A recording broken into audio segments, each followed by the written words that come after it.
This is two guys on a podcast with beards, so I'm expecting that we'll cry. This is like modern therapy for guys, I find, you know? Yeah. Two guys on a podcast.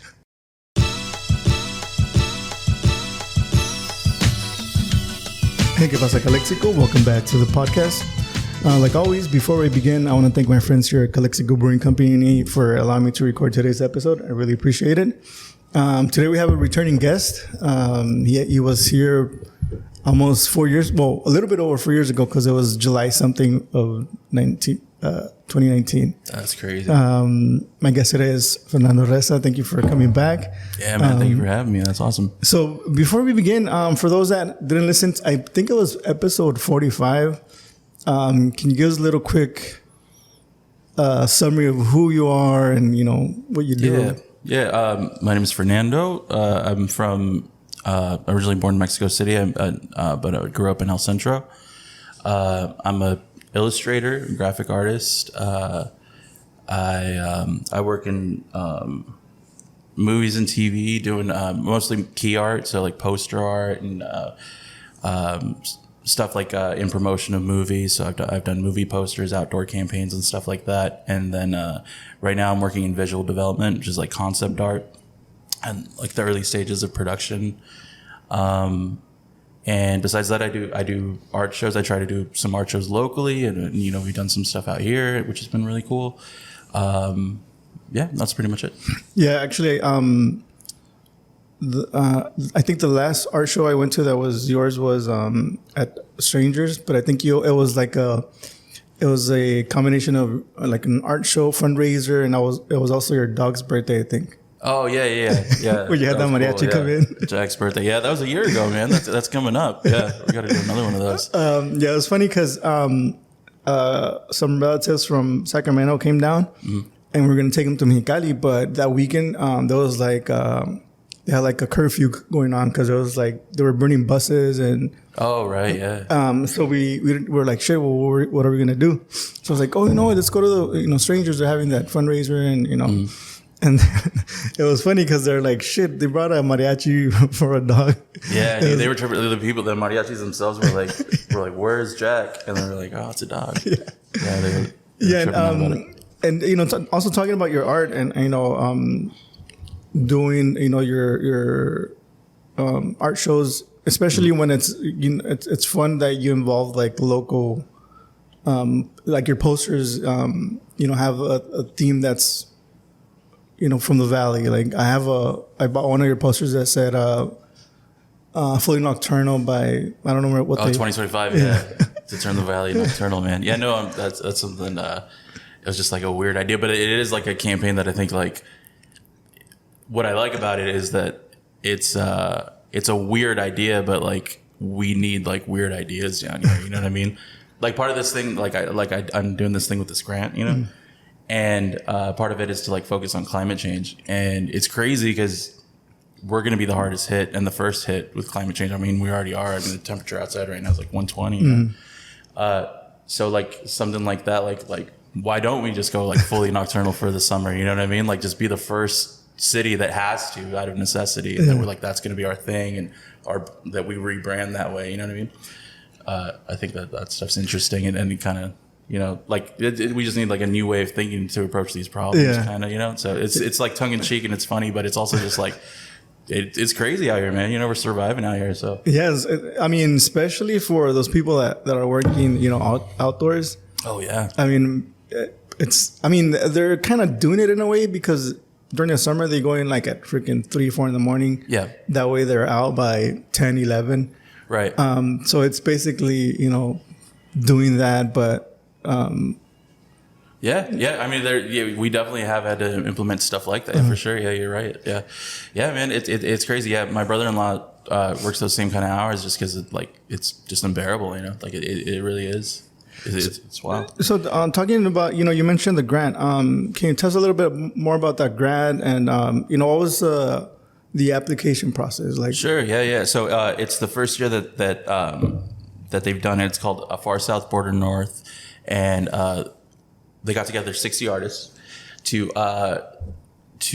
have some sort of effect on 4 major goals of the grant, which are it's global warming, to get the word about global warming, public health, civic engagement, and social justice. So in doing this, they've given out this grant to 60 practitioners, which come from all different backgrounds. It's not just visual artists. It's playwrights. It's singers, musicians, poets, people that do installations, different things. And so the hope is that we can all collaborate on some projects like here and in San Diego that focus on especially people that are living under a certain threshold. I mean, places that are struck by poverty and like where these social issues are just rampant. So the process was super simple. It was really crazy. I saw actually Gil posted about it, and I saw his post, and I looked into it, and it was a very simple process. They asked for 10 pieces of work and a couple essay questions.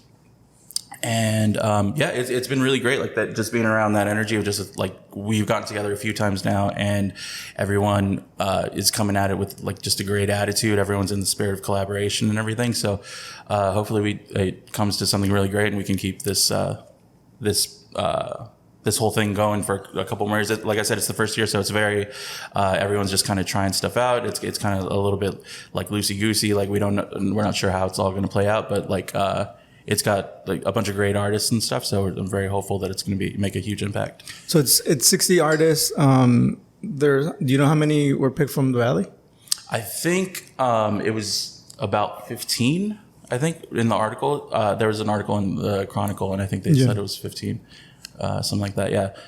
So there is a presence from the Valley and stuff, and it's cool because I like, especially like going to that meeting, and like we're all put in like these artist hubs and stuff. So getting to meet people from the Valley that I didn't know about before, and like getting to know their trade and what they do and everything. It's been really cool.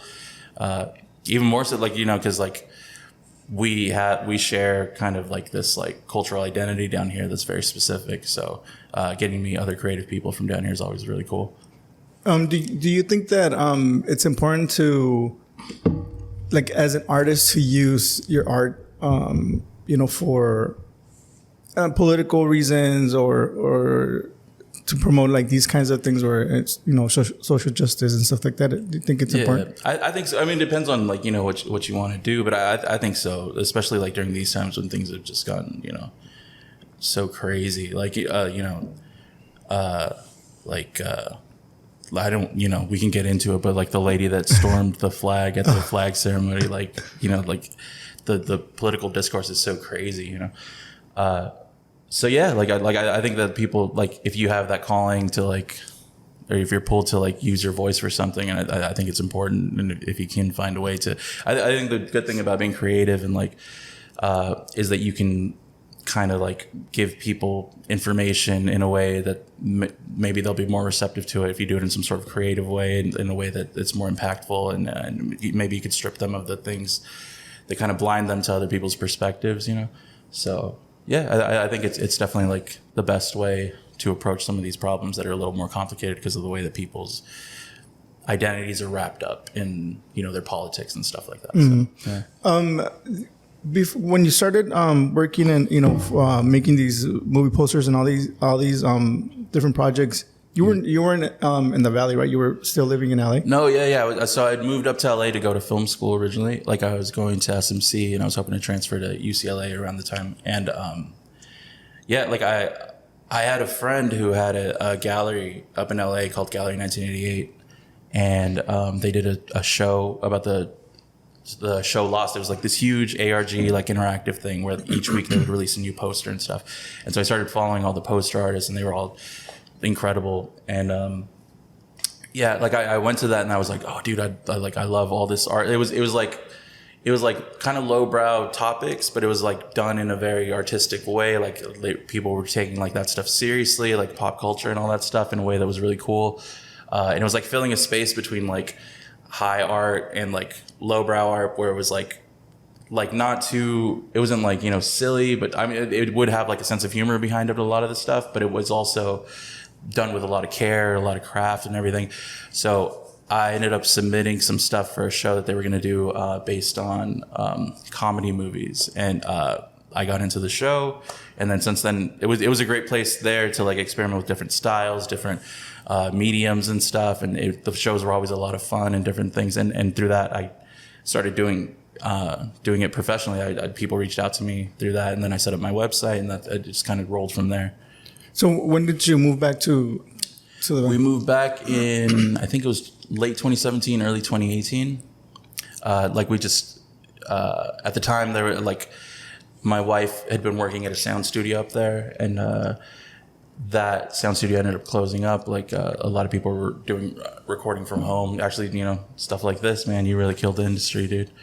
But like, yeah. So then, so we like I could work from home at the time, and I was like, dude, we should move back. You know, we were running like a 2-bedroom up there for like a ridiculous amount of money. So I was like, dude, let's move back. We'll get a house, and you know, so yeah, that's what we did. And the reason I'm asking is because when we first talked back in 2019, I felt that I feel now that you're a little bit more involved in, you know, in local politics and just in general. Yeah. Do you feel that it's somewhat true? Like, do I have a? Yeah, I think so. Well, you know what? It was a lot more maybe like a year ago when I was still part of the Rants and Raves group, but I've since been kicked out, sadly. So, oh, really? Yeah, I got kicked out because when in that situation where the teacher got in the fight with, I don't know if you saw that, where there was that scuffle that broke out.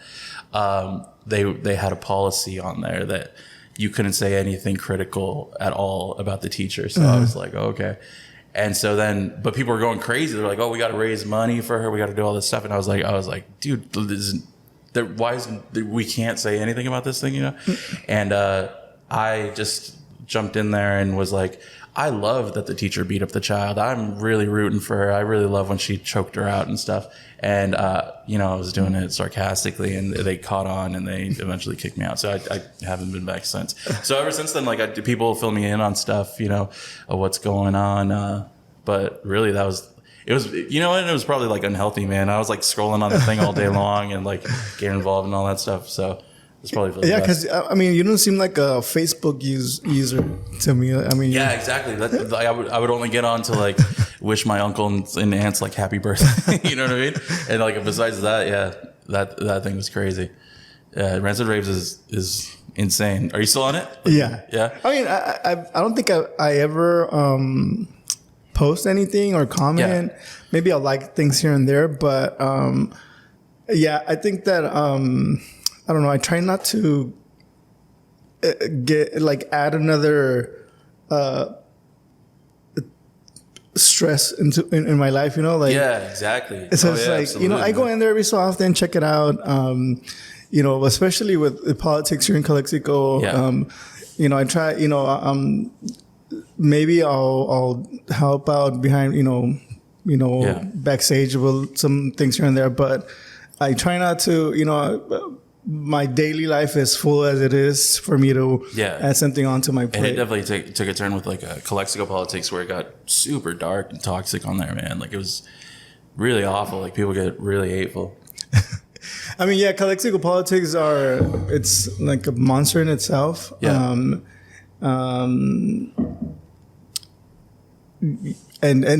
that's one of the biggest reasons why like I've thought about running, but then, you know, I see the shit that goes on. And I'm like, you know what? They really want all this, you know, drama and you know, at the end of the day, like if I'm doing something like that, it's because I want to help my community. Mm-hmm.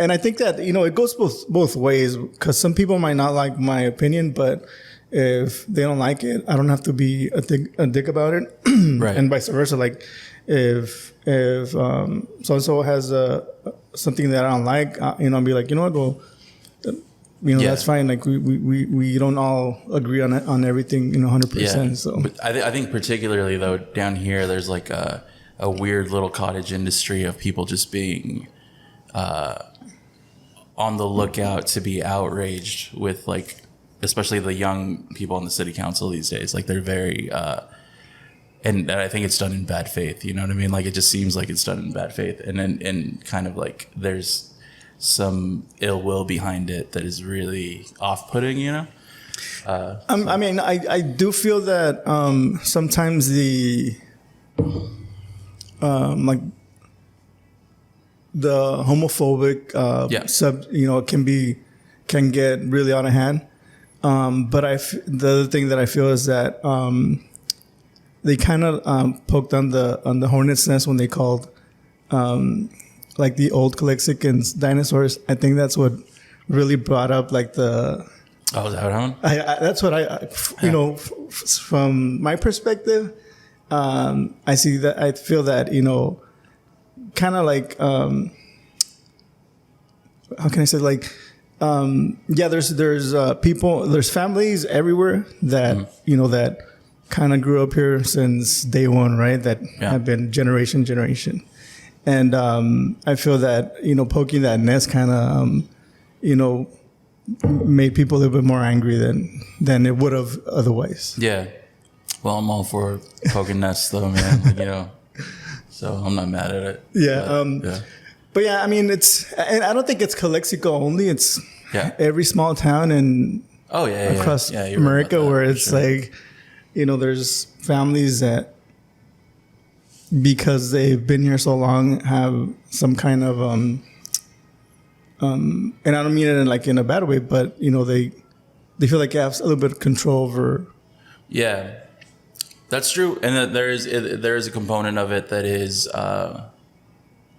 that it can be positive, but there's also a component of it that can take a bad turn quick. So yeah, because how I also see it is that if these families have been here for like generations, obviously I don't feel like they would want to.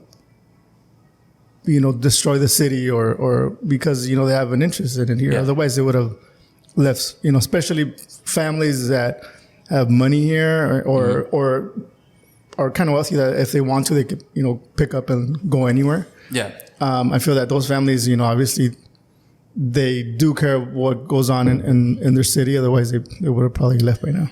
Yeah, that's definitely true. It is interesting that there is, anytime there's a generational change, there's it can get messy for sure. Mm.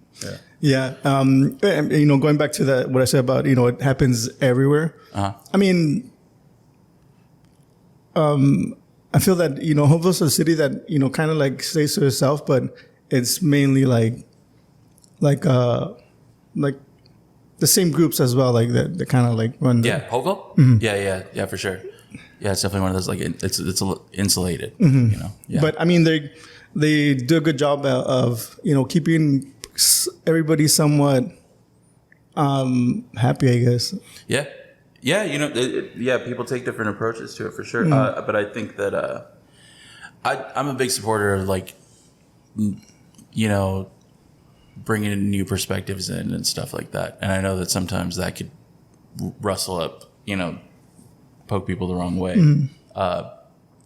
But from what I've seen, it seems to be a genuine good faith approach, or like new approach to like some of these older issues and stuff. I don't follow it day to day or anything, but it does seem like I've met Raul, and he seems like they seem like just a very genuine, good-hearted person that is here for the right reasons to me, and so I'm excited for what a new generation of politicians can bring to the valley, and hopefully, like, these things, some status quo is reached where they're allowed to bring this stuff to the kind of like some audience that's more receptive to it. Mm-hmm. Yeah, and especially like I feel that when you try to implement stuff in a small town, like I feel like I would see them succeeding better, like at like in the States, somewhere like where there's more money, where they could really like. Oh yeah. Because they have like there's like you mentioned there's really bright ideas that would work because a lot of people that go out to college or went out to university, they see this a different world where there's more I guess like a bigger budget for your city, where you can implement like things that would make the city run like traffic, run better, things like that. But I feel that they would. I would see them being more successful, or implementing like these ideas, like in the Capitol kind of thing, or an assembly member or something like that. Yeah, I could see that. I mean, definitely without the finances to do some of that stuff, you get weird versions of those programs, and then you roll it out, and the rollout ends up souring people on maybe some of those programs. Yeah, especially like in our city that we our city hall is like severely understaffed. Like it's like really hard to like when you have like an idea to like run with it and like get it running. Because I'm in the planning commission, so it's like man, like all these things. It's frustrating how slow,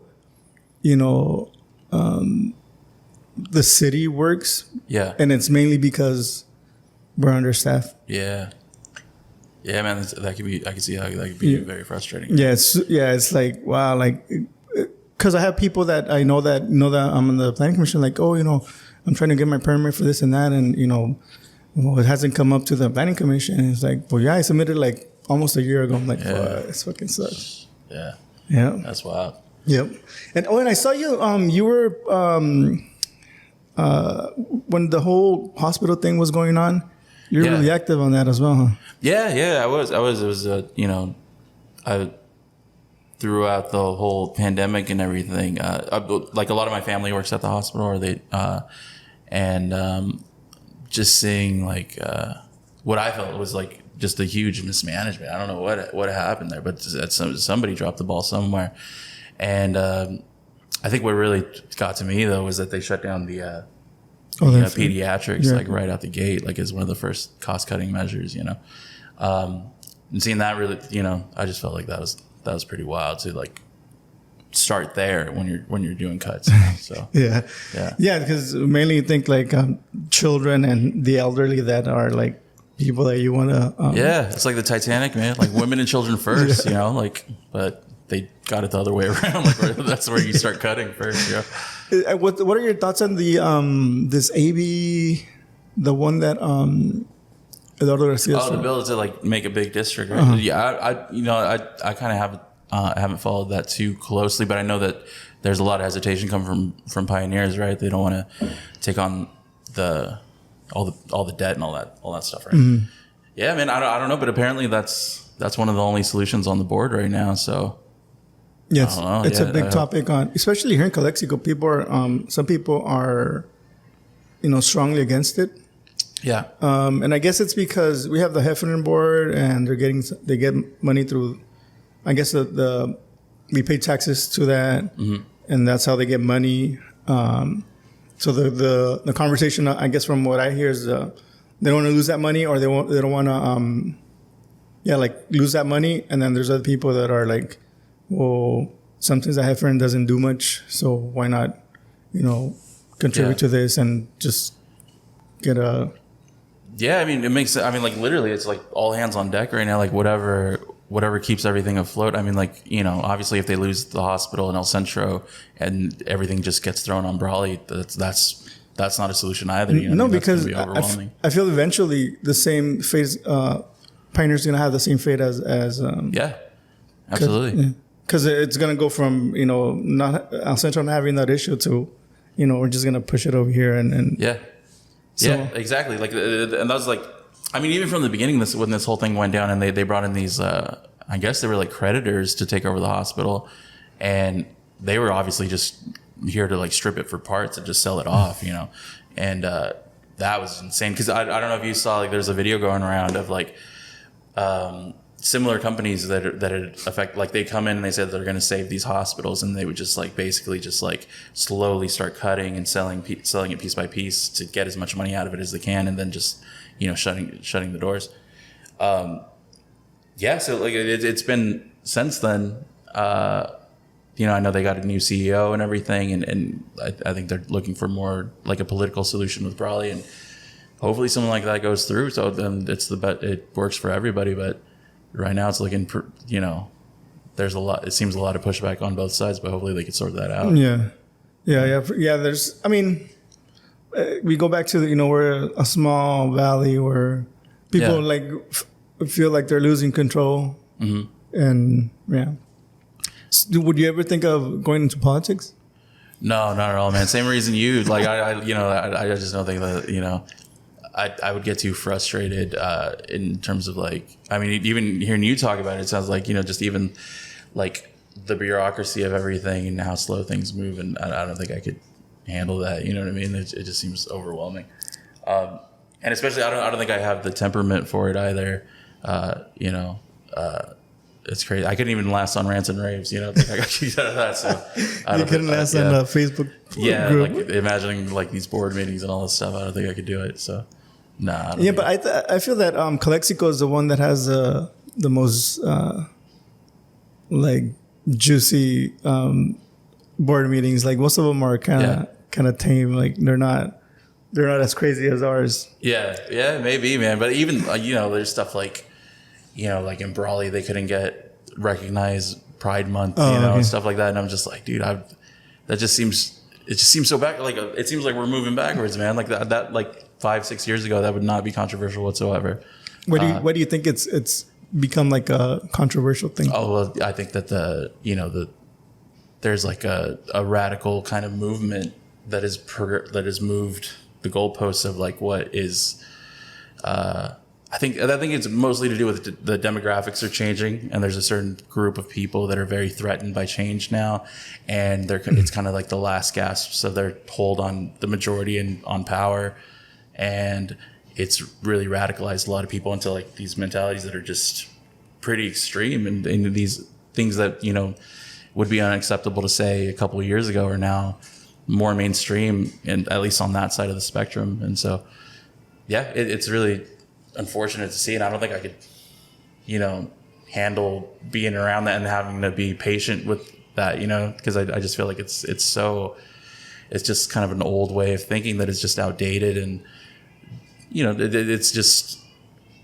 it's also like just kind of like this culture war stuff that like doesn't at the end, like the way that like something like that being recognized is helpful to the people, to a group that's at risk, a group that like can use that acknowledgement even for their own safety. There's been people that have been murdered out here for their lifestyle and stuff like that. So to them, it's a major thing, and for these people, it's something that doesn't affect them that much, but it's just a weird culture war kind of fight that they can have, and so the stakes are very different for each side, and it's just upsetting. I don't know how anyone can navigate in that and have the patience to like sit there with people and like that are kind of propagating that mindset.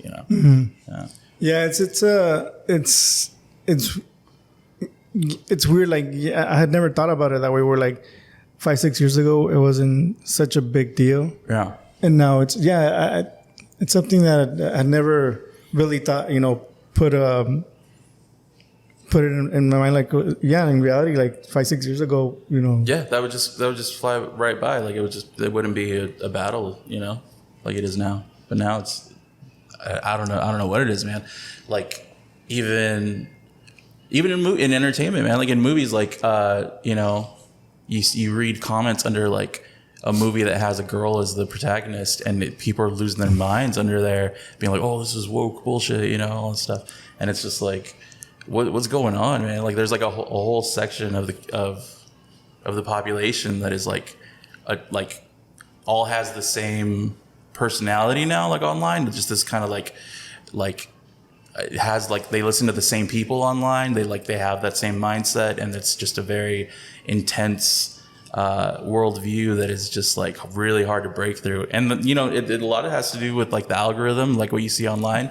I know like it'll start showing you, even if you just like or go on YouTube, it'll like start peppering in these videos that are just like, oh, woke activist gets destroyed or something, you know what I mean? And then you see that, and then it'll keep you pushing you down a rabbit hole, It's pretty crazy. Yeah. Speaking of like algorithm and like AI, AI has been a huge topic lately, especially, since it's, it's kind of scary sometimes, the things that it can do.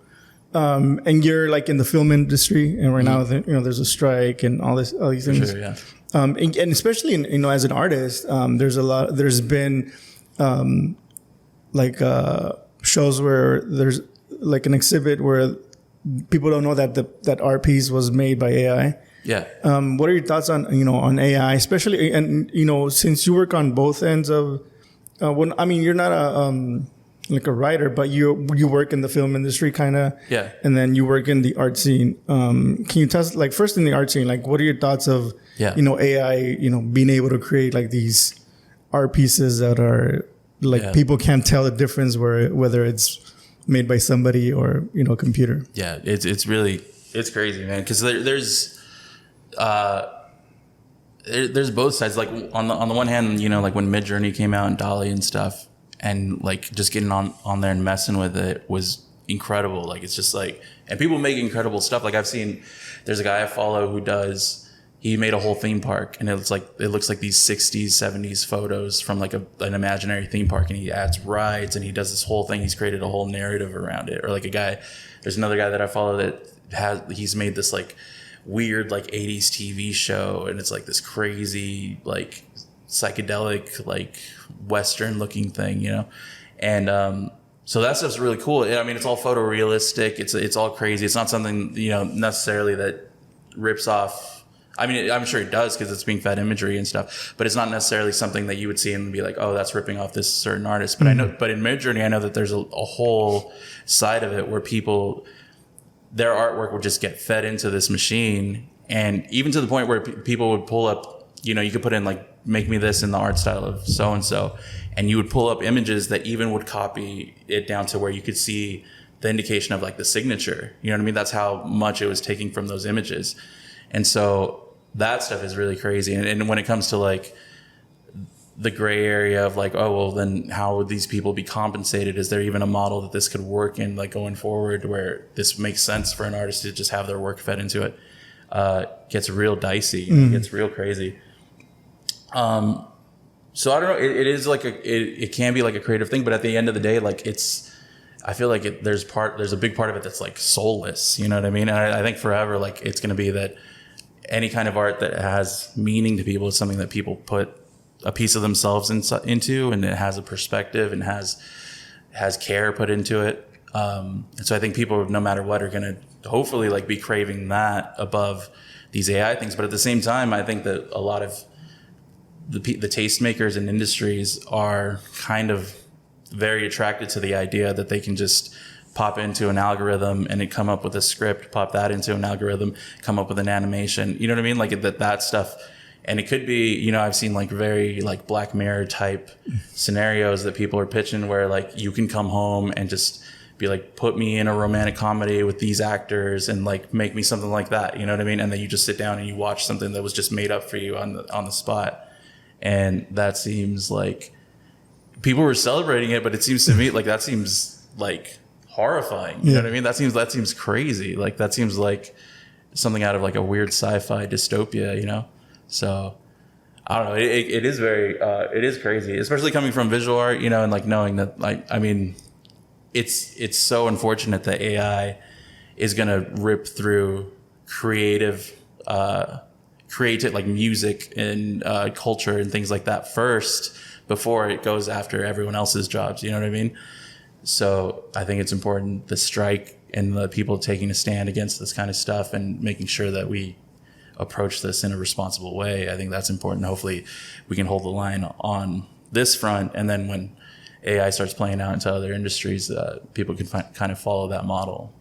Yeah. And I think the scariest thing is that, AI is, scary right now, but it's like in 10 years, like right now it's at its worst. Like in 10 years, it's going to be way better than it is now.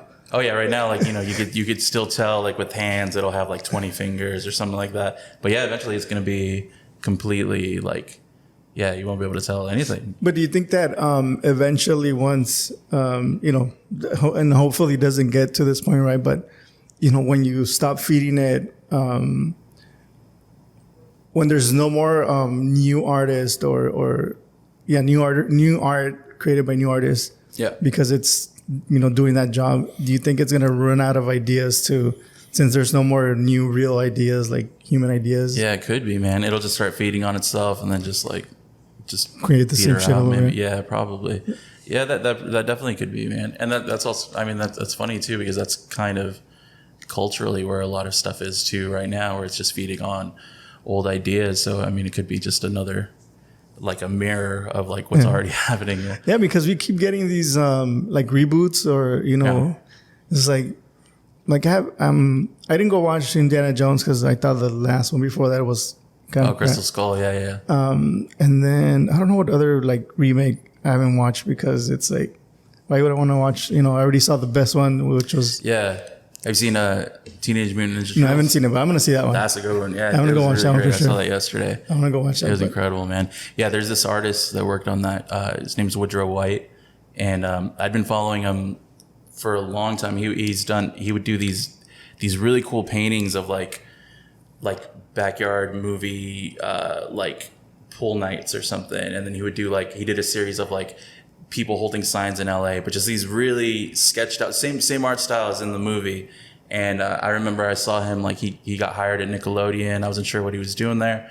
And then he started as a character artist, and they moved him up to lead. And basically that whole look of that movie is very much his art style. Like, and he just completely like, and it's amazing. Like, it's really crazy. Is this a Nickelodeon film? Yeah, I think Paramount owns it. I think Paramount owns Nickelodeon. It's all under the same umbrella. Yeah. Okay, yeah. I want to go watch it for sure. I'm a huge, I grew up with the Ninja Turtles. That's super good, man. I highly recommend it. It was awesome. Yeah, but I'm waiting for my son to come down so we can all watch it together. Yeah, that's cool. But yeah, I mean, that's one of the. It's not a reboot, is it? Or what would you call that one? Kind of, like, it's a whole new approach to like the thing a little bit. I mean, they're like, it's definitely focuses more on like them being teenagers, so they feel a lot more like teenagers. The storyline's a little like, on the one hand, like more lighthearted, but it's also like very like heartfelt. It's very sweet. It's very it's fun. It's just really good. Ice Cube's in it. Ice Cube's like incredible as like the villain in it. He's super funny. Like, yeah, it's a good time, man. It's really good. And people were going back to you mentioned when woman is a lead. Yeah. But and this one, they were talking because April is not your redhead, or right. She's I think she's African American, right? I think so. Yeah. She's like a mixed race or something. Yeah. People get very upset when you I don't know how to put it, but for example, like when the green M&Ms stopped being sexy, people got mad. Or like when it's crazy. It's like, I don't like, what are you looking to get out of this, man? You know what I mean? Like, it's so weird. But in the movie, she's a teenager too, so it's just like it makes sense that she would be.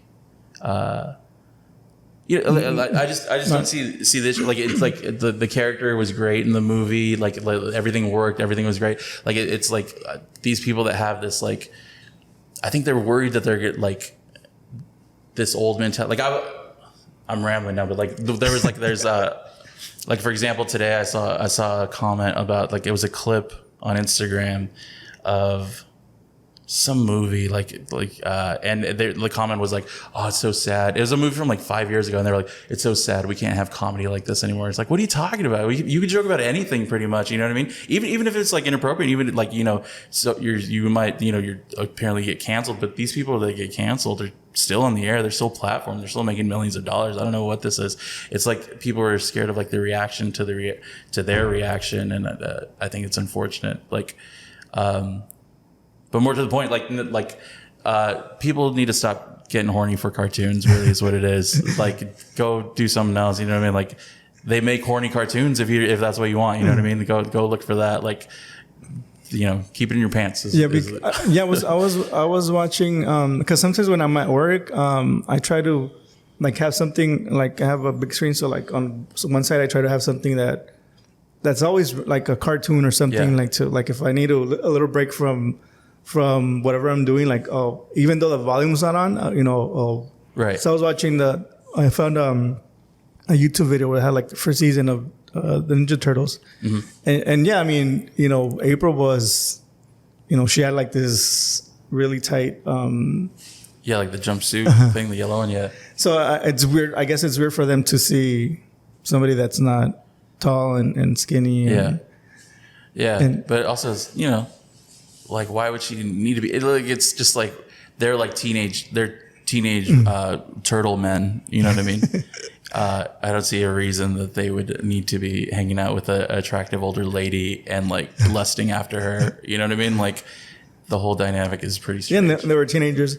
But yeah, I was watching the first season, and it was I don't know, some of the graphics were like, I don't know, I wasn't.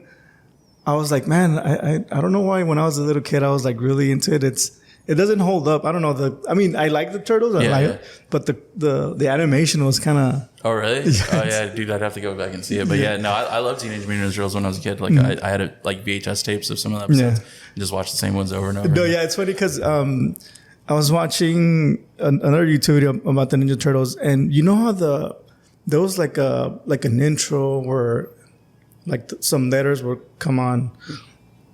THC? Yeah, I think so. Yeah, I think it was THC. Yeah. But it's like it brought back, you know, this memories when I would do the same thing. Like I would have a couple of VHS of the Ninja Turtles and like rewatch them. Yeah. But you would rewind them all the way up to the back and, you know, would see. Mine had, do you remember, there was like a Burger King Kids Club commercial and like it was like they would come out of the paper and like, Yeah, that one too. Yeah. I think it was a promo and then they had the THC, whatever. After that, but it's that's funny. Yeah. It's crazy how, you know, you'll watch something that you watch as a kid over and over, and it's like takes you. Yeah, it takes no, you for sure. Yeah, I remember that was like a big old, like I would just run those VHS tapes till like they gave out. Yeah, that's funny. We were trying to fix the tracking on it because it was already too. Yeah, it gets super warped. Yeah. I actually bought have the first 3 seasons of I think, but they're on DVD. Mm-hmm.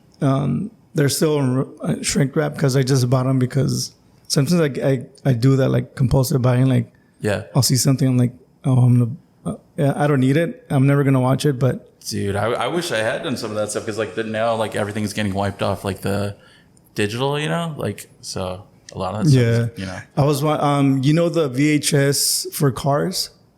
It's like $3,000 if you I saw that. Yeah. Like I guess you had to like sign up for some sort of like club or something, and that's the only people that had it, so that's why it's so rare or something. Yeah, I saw that. That's crazy. Hey guys, sorry for the interruption, but I wanted to take this time to thank my sponsors. I want to thank my longtime sponsors, my friend Camilo Garcia, Eddie Lopez from Roots Creative, and my friend Jake. Thank you guys for being longtime sponsors of the podcast. I also want to thank my friends who sponsored the podcast in 2022. Thank you so much. I really appreciate your sponsorship. And if you want to become a sponsor, you can go to anchor.fm/Que Pasa Calexico, hit the support button, and you can sponsor the podcast from 99 cents a month to $10 a month.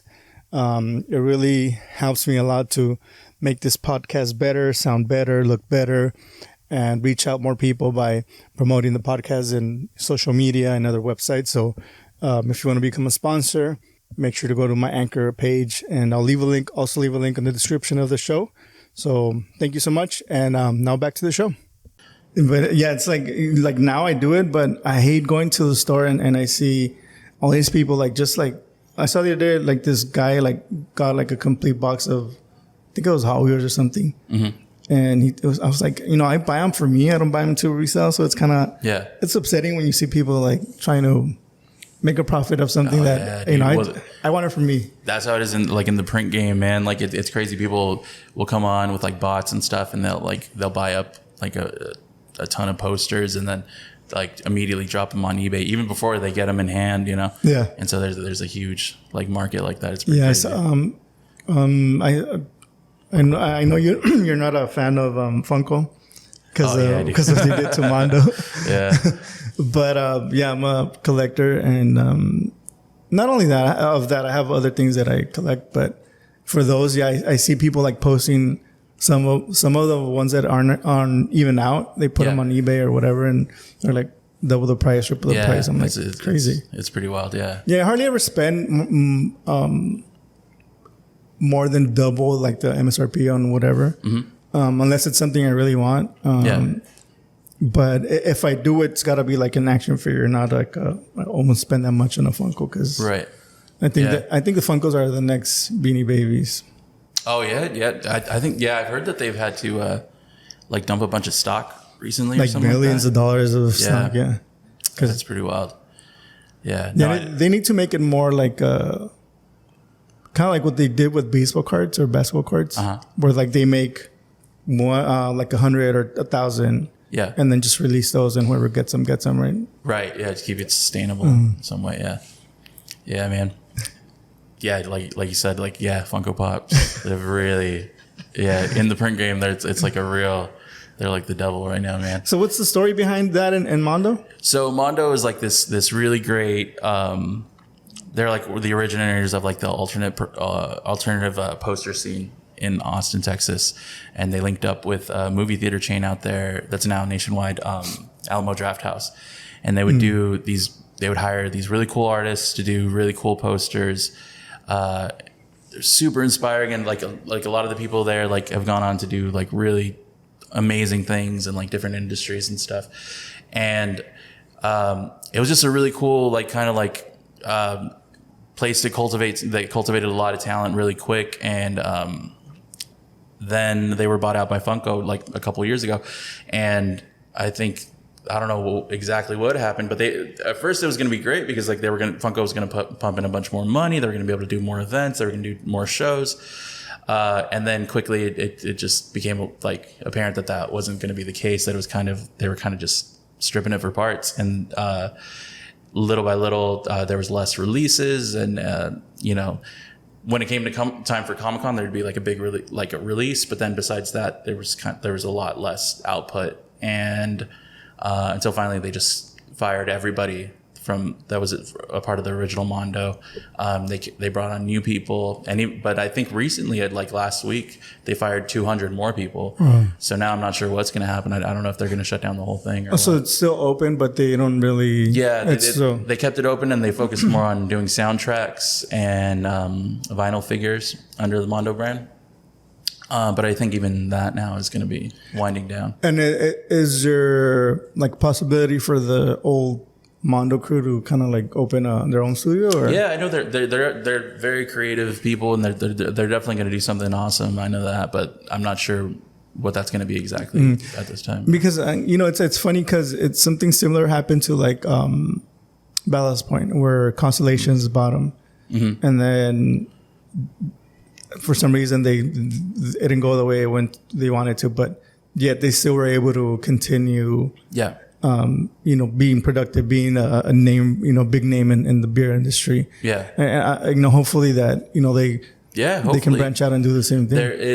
That is a pretty common thing where like a big company comes in and they might not understand exactly what it's a very niche kind of subculture, and they might not be fully aware of what it is. And, the instinct might be like, why are you selling 300 prints when maybe you could do 2,000 prints and we can make this much money? But it's like they also don't understand that like Mondo is pushing the whole game of like screen printing to like its limit. I mean, they were doing it in such a way where they were working with very artisan printers across the country, and at this time there's no way to do like a run of like 5,000 screen prints of quality and get that done in a timely manner to automate that, just because the talent pool isn't there in screen printing like it was back in the olden days when people were doing that regularly.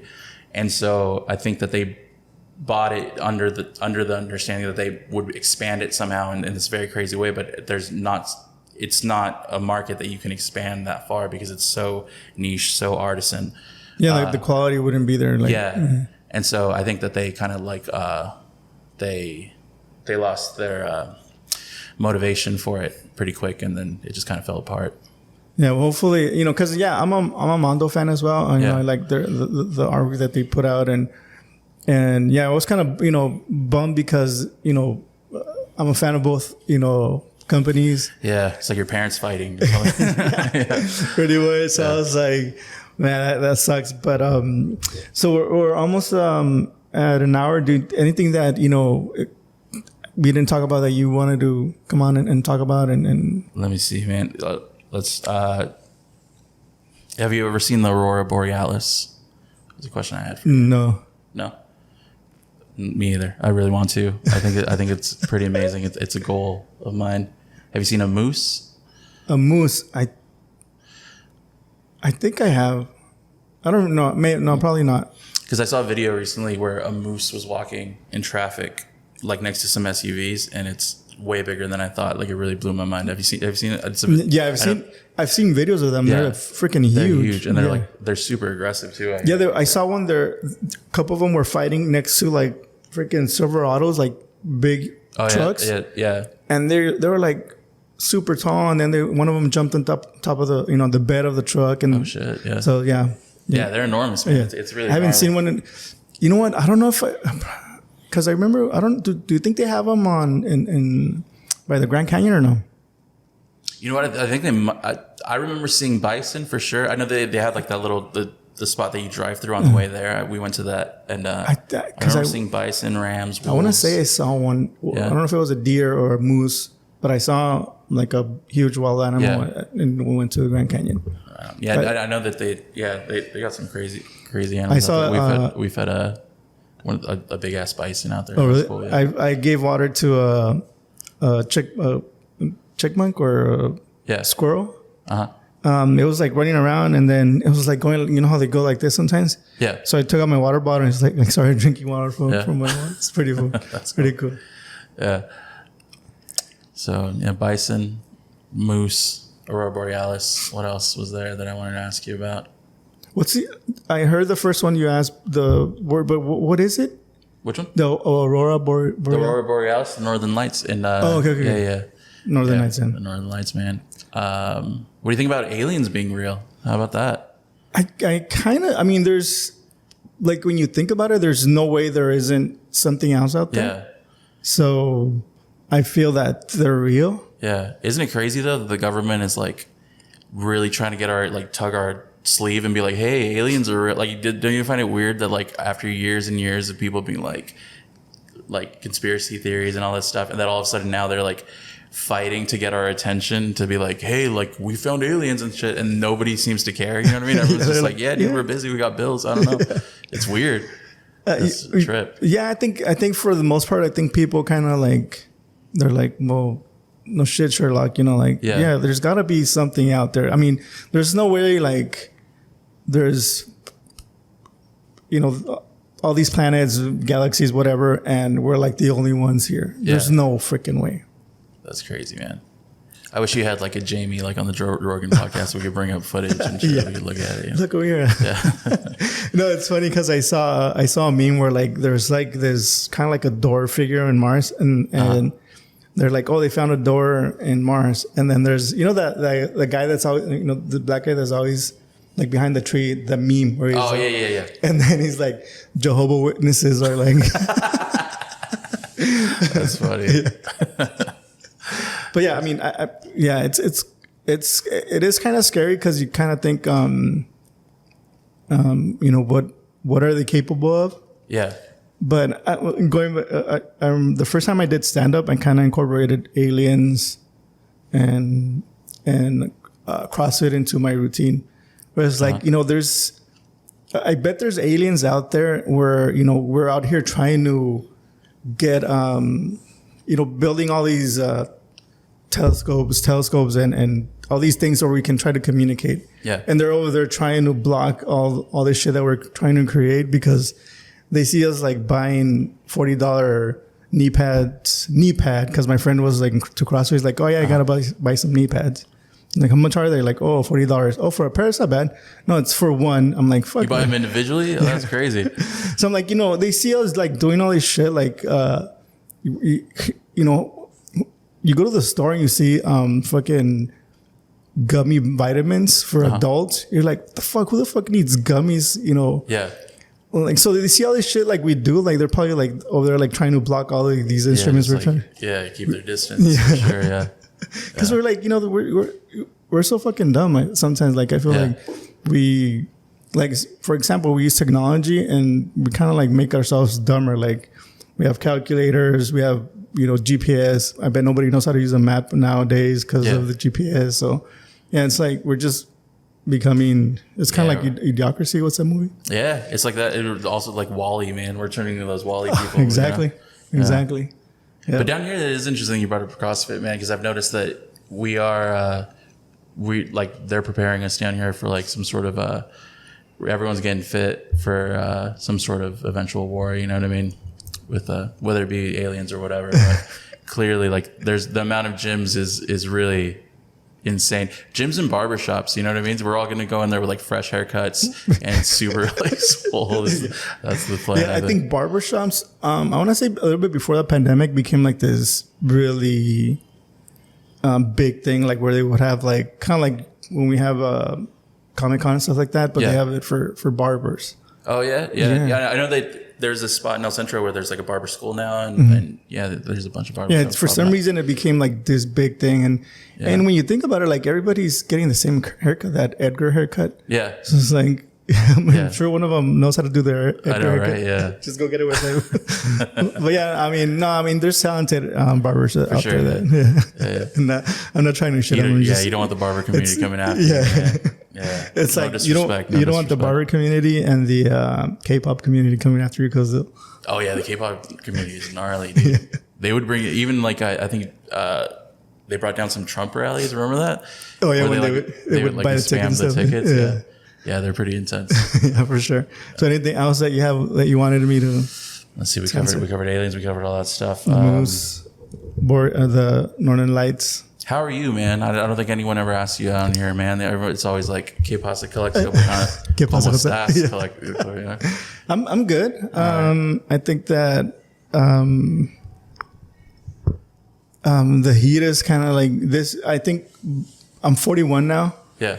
I remember the last time we spoke. For some reason, I mentioned my age. I was 37 back the first time we spoke. So I feel that time's really going by like super fast for me now. Oh shit! Yeah. Just because we're busy all the time. Yeah. So I kind of like I'm starting to feel a little bit my age, like body aches, tired. But overall, I'm good. My wife, my kids are healthy. My parents are. My dad's a little bit older, so he's somewhat healthier for his age. My brother, my sister, like everybody's. That's good, man. That's been awesome, good. Yeah. And I'm happy with what especially with the podcast where it is now. We're like more people are reaching out, like to be on. That I don't have to like kind of like stress, like who I'm gonna have on. Like last week when I have Ricardo, he's like I was trying to get him on for a long time, and it was amazing that he reached out. Like, I'm gonna be in the Valley. Like, let's do this. I'm like, pretty cool that he reached out. So that's right, man. I love that guy's stuff too. Like that whole Barrio Logan scene's really cool. Yeah. And it's crazy how he went from, growing up, he was like in metal, like death metal, like hardcore. So now it's how he's transitioned towards out like to Chicano art. Yeah. And we go back to where like people leave the Valley and they try to find a place where they feel home. And a lot of times is, these Chicano communities where like lowriders and all these things. Yeah. Like, Bull Heights, Barrio Logan. Yeah. Yeah. It's totally true, man. It's and that is really cool. It definitely has a sense of home and like sharing in that culture and stuff is very comforting. And to me, it's like fun, like hearing all these stories because I never left. So like to me, like I've never felt like not at home because I'm here, right? So it's interesting, like to see how people that were like me, like they didn't feel like a need to go that route.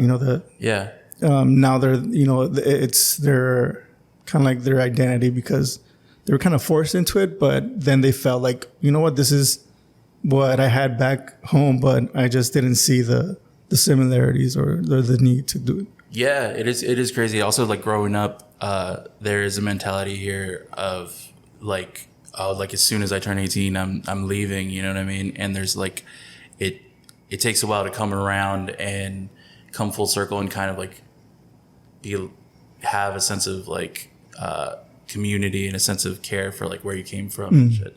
So I think that's true. Like especially people that move San Diego, LA, wherever, and then they find that there's like a missing thing because they've rebelled against it for so long, and then there's you got to stretch and kind of make peace with that stuff. And then I find a lot of people when they get older in age, they come back and then they have a very deep respect for the valley and like the culture here and everything, and they see it for the positive things and not so much for the negative things that they were kind of rebelling against originally. And I think that's that's really cool. Were you similar to when you left? Were you like, oh fuck it, I'm leaving the valley? Yeah, for sure. Yeah, I think like a lot of my friends were too. Like everyone was just kind of like, oh, like this place sucks or whatever. And yeah, and it took a while to like to come around. Like I remember moving back. I think we talked about it the first time I was on here, but like I thought like, oh, dude, like I'd been doing shows up there. I'd been doing all this stuff, and I was like, oh, like I'll come down here and like we can bring this down here, and like this will be cool. Like and by the time I came down here, I really stumbled on a ton of awesome people that were already down here doing shit. Like they were just doing really incredible stuff. That's when I met Jared, Ernie. These guys here. There was so much stuff happening. It was like a really exciting time. The bourgeois guys, everybody like was doing these creative things, and it was an art. Like it was cool just to like attach to it and just kind of like feed off of it and be like, yeah, how can I help? How can how can we do something together? Yeah. And so yeah, it's extremely rewarding. And anything that I ever since moving back, like in connecting with this community down here, and like trying to find ways to give it a platform and stuff, and stuff like what you do and everything is just really cool that there's getting that message out there to people that are here. So hopefully new generations don't come away with that same mentality of like, oh, this place sucks. You know what I mean? And have to go on that journey to come back. They could just appreciate it for what it is while it's still here, Mm-hmm. Yeah, for sure.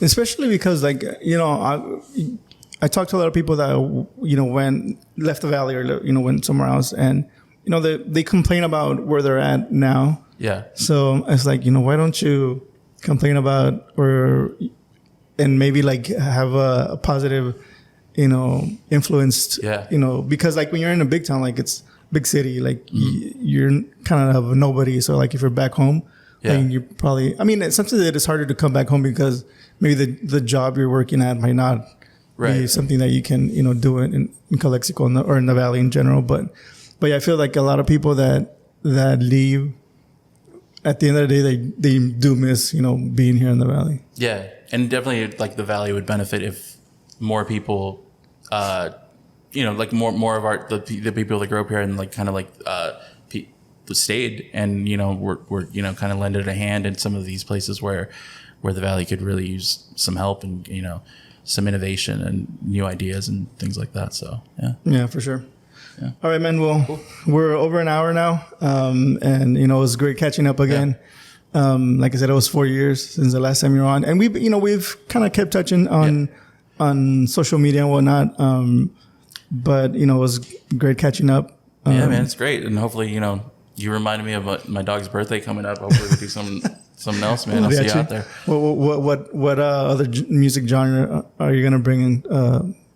Oh, right. Yeah. For his I don't birthday, know, man. to sing happy birthday. Yeah. Maybe some sort of, you know what? Some sort of it's funny because here in Calexico, we have the 111 the bar. And, whenever it's your birthday, they sing, Las Mañanitas, but, Pink Floyd, like a version, Pink Floyd version. Oh, like, Estas son las mañanitas. It's funny. The band that plays there, Sweet Rock, shout out to Sweet Rock. They're the amazing band. Oh, amazing cool, band. Yeah. You should go there consistently, like, or they play, like once a week? Or they play Friday nights. All right, on, man. I didn't know Friday that. nights, yeah. That's cool. Yeah, that's dope. Are you going? What are you doing tonight? Tonight, This is separate from the podcast. Just because I know that Ronnie No Good. They're playing Jacob's band. I don't know if you had the bourgeois guys on here. I don't know if Jacob's on. I talked to Felipe and who else was there? The guy that's a DJ, or the guy that was wearing the weird costume. Joey? No, I don't remember his name. But yeah, I talked to the guys from Strangers. Well, they're gonna. Yeah, I know they're playing out at Humble tonight. So. If you're okay. Free, yeah. I'm probably because I'm gonna go to Mexicali, have a sipping party. Oh, right. So, but yeah, if I'm back early, I'll probably swing by. For sure. All right, man. Sure. Cool. I know you go to Humboldt out for the trivia nights, right? Yeah, we did, man. Yeah, we were doing that for a little while. Yeah. Yeah, we had a little record going. Oh, there. really? Yeah, we had a little streak. Yeah. Yeah, it's funny. It's funny because I have a friend that, like he's kind of like weirded out that I know like a lot of like pop culture like stuff. Mm-hmm. But I'm like, I grew up, till today, like, I watch way too much TV. Yeah. Not really TV, but like YouTube nowadays. YouTube's like my cable. Like I'll surf all the channels, the YouTube channels, because I don't have cable. But yeah, he's like, why would you know that shit? I'm like, well, it's just fun, I guess. Yeah. Well, same here, man. I was totally raised by like TV and movies. But shout out to my parents too, who also raised me. But yeah, no, like TV and movies, man, it's crazy. Like I recently did a thing with my wife where we went back and watched, like, I remember growing up when somehow like sneaking like the craziest horror movies, like when they were coming out, and somehow getting into the theater and stuff. And so we sat down and just watched like movie theaters that I must have watched when I was like 6 or 7 from like 1991, 92, and they were just like the craziest shit, man. Like it just like, and I would remember like the way you were saying about like the nostalgia hit, like I'm just like, it'd be like, dude, I remember some of this style, like I remember all this stuff, and it's just crazy that I was watching it at that age. But I think the movie that I remember watching as a little kid, and like I can literally remember like that moment was The Exorcist. Oh yeah. So I was watching it, and I remember we had this pillow that had, how some of the cowboys have like those little, like the women have like those little strings on their. Oh yeah, the frill things. Yeah. So we had a pillow that had that. So like I would kind of like put it so that it was covering my eyes, and then like whenever I wanted to watch it, like I remember that. I remember that. Yeah. Yeah. What do you think? What do you think about the sequel that's coming out? They just put out the trailer for The Exorcist. Yeah, some sort of reboot of like The Exorcist. I don't know. Yeah, it looks pretty whack, to be honest. Yeah. I haven't seen it, but because I'm not a huge horror no, like till this day, like it's kind of dumb because I'll watch like this dumb shit like Ghost Adventures and all that shit, like they're trying to catch ghosts, whatever. Yeah, ghost hunting and stuff. I'll watch that, but I won't watch like scary movies. Yeah. No, I'll watch them if my family wants to watch a movie. Like I'll watch it, but I'm not I want to watch a scary movie. Yeah. But yeah, I don't think them remaking The Exorcist is gonna like be a thing. Yeah, it looks wild. They made like the now it's 2 little girls. You know what I mean? Like they just doubled the ante. I guess it looks really whack though. Yeah. I don't think I would watch it for sure. Yeah. All right, man. Thank you again for coming by. Of course, man. Thank you so much for having me. Good times. All right, guys. Thank you so much for listening or watching, and we'll see you guys in the next one. Peace.